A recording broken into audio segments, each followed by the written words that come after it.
मेरा नाम विनय है। मुझे प्यार से सब गुड्डू कहते हैं। मैं बहुत ही ज़्यादा गुर्बत की ज़िंदगी गुजार रहा था कि मेरे एक दूर के रिश्तेदार जिनका नाम धीरज था मुझ पर तरस खाकर अपने घर ले गए और कहा कि अमेरिका जा रहा हूँ, तुम्हें मेरे घर का ख्याल ही भी रखना होगा और मेरी पत्नी के छोटे मोटे काम भी करने हैं। उन्होंने मुझे तनख्वाह की कोई बात नहीं की, बस यह कहा कि मेरे घर की रखवाली करना है, तुम्हें 2 वक्त का खाना मिलेगा। दुकान से सौदा मेरी पत्नी को लाकर देना। मैं इतना गुर्बत भरा जीवन जी रहा था। मुझे यह 2 वक्त की रोटी और एक छत बहुत बड़ा वरदान लग रही थी। उन्होंने कहा कि अभी उनकी हैसियत इतनी नहीं है कि वह मुझे एक तय तनख्वाह पर रखे। मेरी उम्र 16 साल की थी। मुझे उस वक्त बिल्कुल भी अंदाजा नहीं था कि वह मेरी गुर्बत से फ़ायदा उठा रहे हैं, वरना जो काम उन्होंने मुझे दिया है उसकी महीने की अच्छी खासी तनख्वाह बनती थी। लेकिन भूख ने तो मुझे ईश्वर तक के नाम को भी भुला दिया था। वह मुझे लेकर अपने घर आ गए। मालिक यानी धीरज साहब की उम्र 50 साल थी, लेकिन मुझे लगा कि उसकी पत्नी भी उसकी ही उम्र की होगी। लेकिन जैसे ही घर में दाखिल हुआ तो सामने लॉन्च में पड़े सोफे पर एक लड़की लेटी हुई थी। पहले तो मुझे लगा कि वह मेरे मालिक की बेटी होगी, लेकिन उसका हुलिया शादीशुदा औरतों के जैसा था। सोने के कंगन, गले में सोने की चैन और सबसे बढ़कर यह है कि उसका पेट बड़ा हुआ था जिसे उसे दुपट्टा की मदद से छुपा रखा था।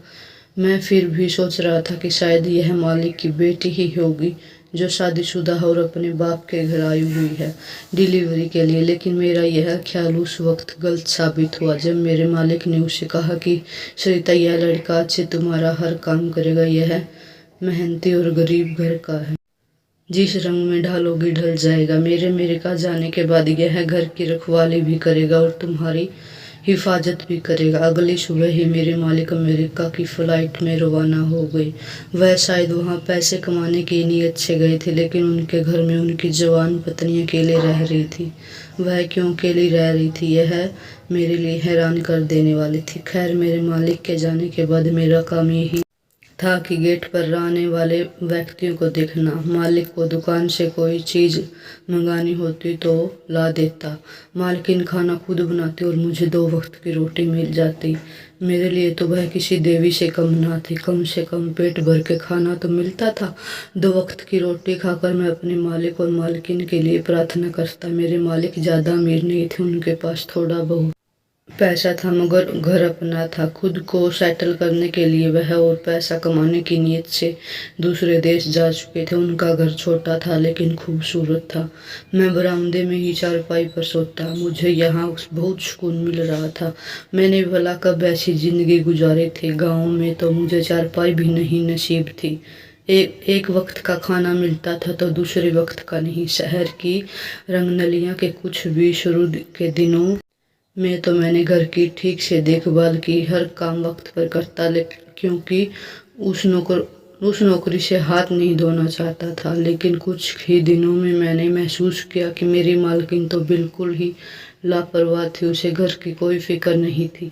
उसका काम बस सारा दिन टीवी देखना होता था और फ़ोन पर अपनी माँ और सहेलियों से बातें करना। हर शाम उसकी कोई न कोई सहेली आ जाती। समोसे पकौड़े के लिए मेरी भाग दौड़ शुरू हो जाती। मुझको इस पर कोई एतराज़ भी न था, मगर मेरी मालकिन मेरे मालिक का पैसा दोनों हाथों से लुटा रही थी। कभी मुझे अफसोस होता अपने मालिक को जो परदेश में मालकिन की खातिर अपनी हड्डियाँ रगड़ रहा है। मेरे मालिक ने मुझे सिर्फ काम पर रखा था क्योंकि मैं उनके दूर का रिश्तेदार था। आजकल किसी का भरोसा नहीं है। एक नौकर रखते वक्त किसी सावधान रहना पड़ता और उन्हें आसानी से मिल गया था जो उनके लिए काबिलियत भरोसेमंद था। एक दिन एक व्यक्ति ने दरवाज़ा खटखटाया और एक मोबाइल मुझे दिया। मुझे कहा कि यह मोबाइल मेरे मालिक की तरफ से मुझे मिला है। मैं हैरान था। मुझसे तो मालिक ने ऐसा कोई जिक्र नहीं किया था, ना ही उनके कोई बात था। इस व्यक्ति ने कहा कि मोबाइल के अंदर सिम कार्ड मौजूद है। उसने जब मेरी बात में मालिक से कराई तो मुझे यकीन आया। अब धीरज साहब मुझे बार फ़ोन करके अपने घर की खबर लेते थे। वह मुझसे यही सवाल करते थे कि कौन आता है, कौन जाता है और मेरे घर में और पीछे क्या हो रहा है। मालिक के सवालों भर में हैरान रह जाता था कि मेरी मालकिन के पास भी मोबाइल था, वैसा मेरी मालकिन से क्यों नहीं पूछ सकते, तो फिर मुझसे पूछने की क्या ज़रूरत थी। धीरज साहब ने मुझे सख्ती से कहा था कि उनकी पत्नी को यह बिल्कुल भी पता ना चले कि मुझसे बात करता हूँ और तुम घर की सारी खबरें मुझे देते हो। तब जाकर मुझे सारा मामला समझ में आ गया। मैं इतना छोटा भी नहीं था कि ऐसी बातें ना समझ सकूं। धीरज साहब ने मुझे मालकिन की जासूसी पर तैनात किया था। उन्हें शायद उनकी खूबसूरती जवान पत्नी का भरोसा नहीं था। मैं भी अपने मालिक का पूरा वफादार था और उनके साथ वफादारी निभाते हुए घर की सभी मामलात उन्हें आज्ञा करता था। घर में कौन आता था कौन जाता था, उनकी पत्नी सारा दिन किन सरगर्मियों की वक्त होती थी, पूरे दिन की सारी कहानी मैं उन्हें सुना दिया करता था। क्योंकि यह नौकरी मुझे धीरज साहब की बदौलत मिली थी। मुझे खाना भी मिलता और अतिथियों के जाने के बाद बचे हुए कुछ समोसे और उनकी बची हुई चाय भी पीने को मिलती। इसके अलावा मुझे सिगरेट आदत पड़ चुकी थी, जो इस उम्र के लड़कों को बिगड़ने की सबसे पहले सीढ़ी हुआ करती है। पहले मैं दोस्तों के सिगरेट लेकर पीता था, लेकिन अब महंगाई इतनी बढ़ चुकी है कि कोई भी सिगरेट देने को तैयार नहीं होता। मैं जब सौदा लेकर आता तो उन्हें में से थोड़ा सा घपला लगाकर अपने सिगरेट के पैसे बचा लिया करता, लेकिन मेरी मालकिन को बहुत ज़्यादा इस बात का एहसास हो गया था कि इसलिए अब वह गिन गिन के पैसे देने लगे थे। एक साथ मेरे मालकिन का फ़ोन आया कि अचानक मेरी मालकिन मेरे सर का आकर खड़ी हो गई। वह मुझसे सवाल करने लगी, किससे बात कर रहा हूँ, तो मैंने फ़ोन काट दिया। मेरे चेहरे का रंग सफ़ेद हो गया था। मेरे मालकिन ने यह सब बताने से मना किया था। मेरे झूठ बोलने की अपने घर से फ़ोन आया है। मेरे मालकिन ने मुझे अजीब नज़रों से देखा, फिर मेरे मोबाइल को देखती रही और मुझसे बोली कि पहले तो मैंने कभी तुम्हारे हाथ में यह मोबाइल नहीं देखा, तो यह अचानक कहाँ से आ गया। मैंने बोला कि मेरे दोस्त ने मुझे दिया है। मेरे जवाब पर मेरे मालकिन सोच में पड़ गई, क्योंकि मोबाइल बिल्कुल नया और थोड़ा सा महंगा भी था। थोड़ी देर बाद मालकिन मुझे देखती रही और अपने निचले होठों को दांतों से काटती रही, जैसे कि गहरी सोच में हो। फिर वहाँ से चली गई। उसके बाद मैंने नोट किया मेरी मालकिन सारा दिन किसी गहरी सोच में डूबी हुई होती। न जाने क्यों मुझे ऐसा लग रहा था कि जब मैं मालिक से बात कर रहा था तो मेरी मालकिन ने हमारी बातें सुन ली थी। वैसे भी मेरा यह हिसाब हो गया था कि चोर की दादी में तीन का। एक दिन मैं दोपहर का खाना खाकर फ्री हुआ तो मेरी मालकिन ने मुझे अपने कमरे में बुलाया। मैं उनके पास गया तो उन्होंने 100 का नोट मुझे दिया और कहा कि गुड्डू बेटा, मेरा थोड़ा सा तलाना कर दो। एक तो मेरा जिस्म पूरी तरह से दुख रहा है, दूसरा मेरी डिलीवरी के दिन करीब है। मालकिन की बात मुझे बहुत अजीब लगी। यह किस चीज़ की तलाने की बात कर रही है। मैं सोच में पड़ गया। उन्होंने तेल की शीशी मुझे पकड़ाई और बोली, अपना सर दबाने की बात कह रही हूँ। मेरे कंधे को भी बुरी तरह खड़े हैं। यह बहुत भारी हो जाता है ना, और गर्दन में भी खिंचाव है। ऐसा कहकर मेरी मालकिन बेड के नीचे बैठ गई और मुझे बेड के ऊपर बैठने को इशारा किया। मुझे तो बस एक 100 का नोट नज़र आ रहा था और सिगरेट की बहुत तलब लगी हुई थी, क्योंकि काफ़ी दिनों से मुझे सिगरेट नसीब नहीं हुई थी। मैंने फ़ौरन मालकिन की ख्वाहिश के मुताबिक मालकिन का तलाना शुरू कर दिया। उन्होंने मुझे सुकून मिल रहा था। वह बोली जा रही थी, गुड्डू बेटा, तुम्हारे हाथ में मज़ा है। मेरे कंधों का दर्द बिल्कुल गायब हो रहा है। यह एक दिन की बात नहीं थी। अब रोजाना ही वह 100 का नोट मुझे दिखाकर मुझे अपने कंधे दबाते। मैं होल से उनके बालों में उंगलियां फेरता रहता और वो आंखें बंद करके मुझे परफ्यूम दिखाई देती। पर मुझे थोड़ी बहुत बातें भी करने लगी।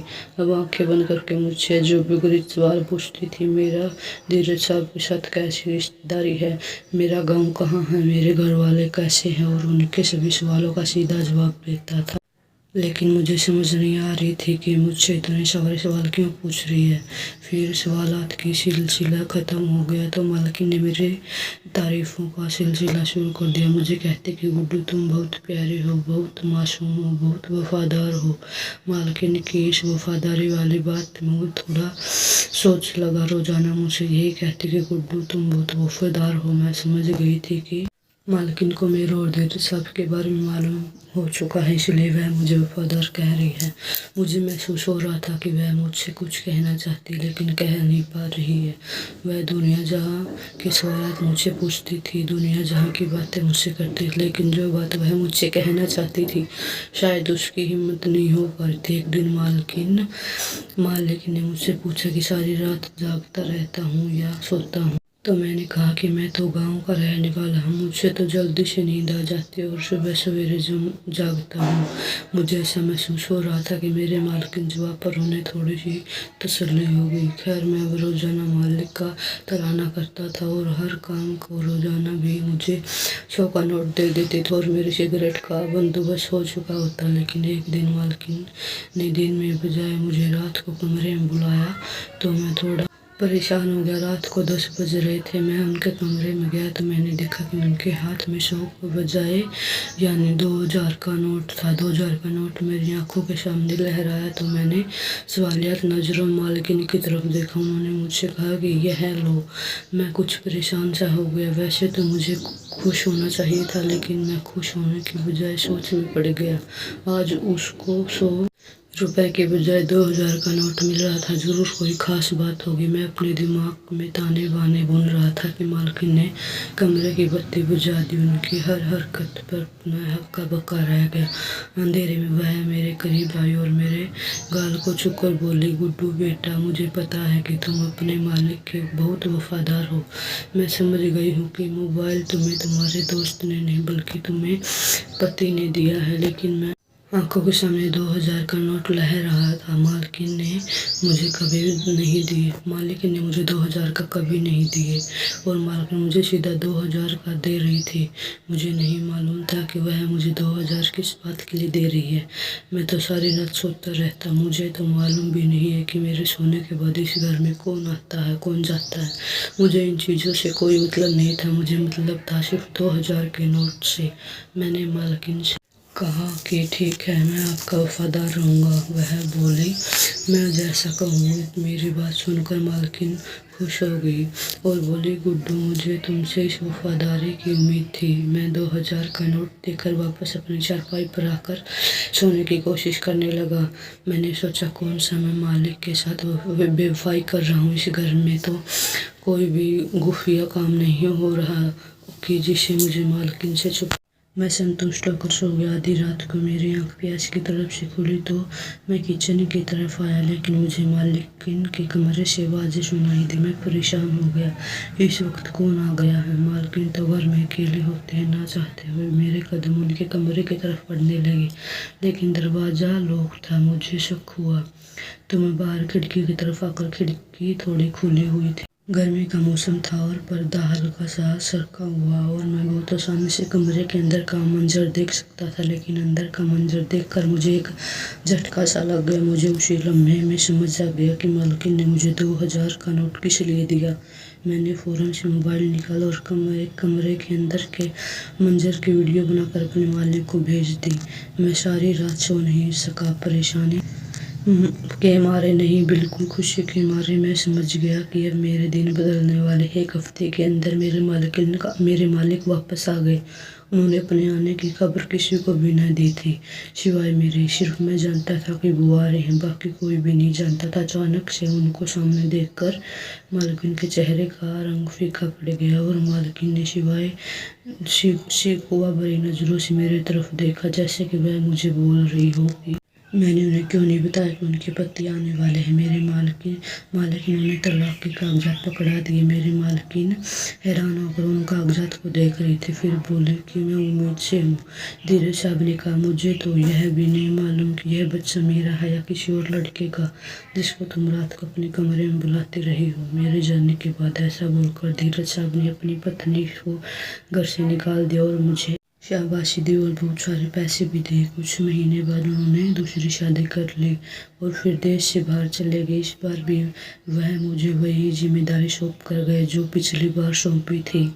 अब मैंने उनका विश्वास हासिल कर लिया है। वह मुझसे बहुत खुश थे। अब मैं उन्हें जो भी बातें बताता, आंखें बंद करके मेरी बात पर यकीन कर लेते। लेकिन इस बार मैं बहुत खुश और संतुष्ट था। मैं चाहता था कि मालकिन का वफादार रहे।